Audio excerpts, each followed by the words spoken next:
to be a Christian is more than your stance on abortion and same-sex marriage. Followers of Jesus Christ must understand that every person who walks this earth possesses the image of God. For this reason, racism, sexism, and homophobia are an assault on that very image of God.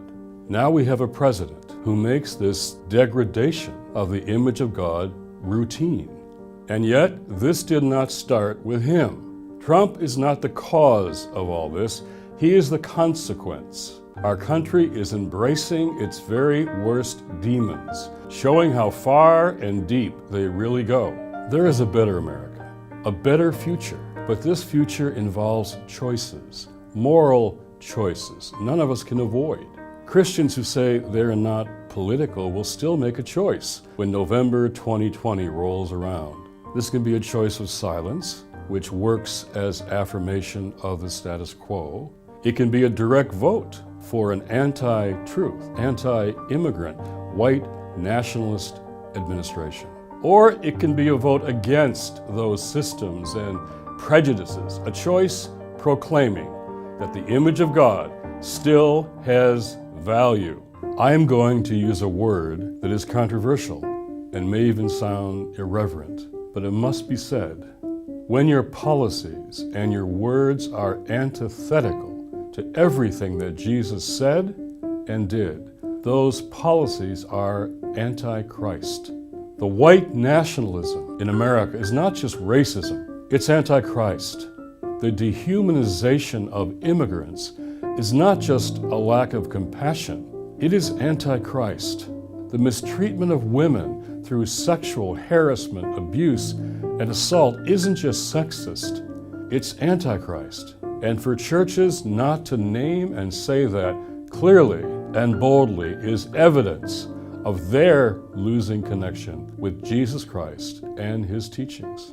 When you listen to some white evangelicals praise Trump, watch for how little they talk about Jesus and his plan of radical discipleship. We forget the complexity of his message. Jesus was a deeply radical figure. He proclaimed a vision of love and a new analysis of power that turned the world on its head. This brown-skinned Jewish rabbi had quite a lot to say about politics, or at least how we should apply our moral values to public life. Today, Jesus would have been the one celebrating the Black Lives Matter movement, shoulder to shoulder with his neighbors, especially those who are immigrants or refugees. Jesus would furiously defend our warming planet, regardless of whether that activism was popular. Jesus would stop at nothing to combat the inhumane treatment of families at the border. It's time to reintroduce this Jesus to our American churches. Too many churches, primarily white churches in our nation, excuse their silence by claiming they aren't political, that they don't have to weigh in on the extraordinary injustice we see all around us. Do you know what I have to say to that? Enough. I do believe in the separation of church and state, but not the separation of values from our public life. Get the f*** out of my country! To all you Arabs and Democrats, but you go back where you came from. Jesus is remembered for asking very powerful questions like, who is my neighbor and what is truth? Often directly to politicians. The religious right has forgotten the heart of Jesus' message and its focus on two specific issues. Let me be clear, to be a Christian is more than your stance on abortion and same-sex marriage. Stay in the closet.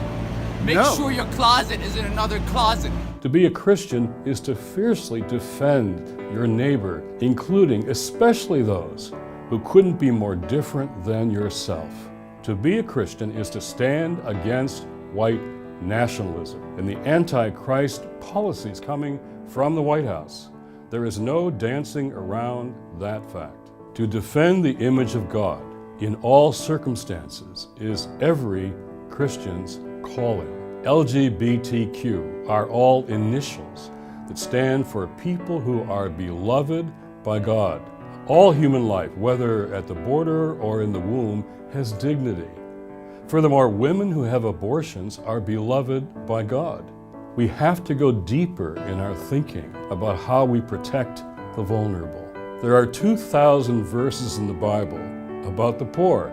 2,000. Jesus tells us that the most important people are the ones he called the least of these, even while they are the least important ones in our politics today.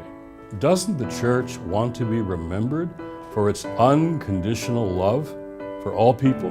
How do we find our way forward together? Elections are very important, but winning an election isn't enough. It's time to not just go left or right, but go deeper. Allowing our faith and our values to determine our politics, rather than the other way around, is a great place to start.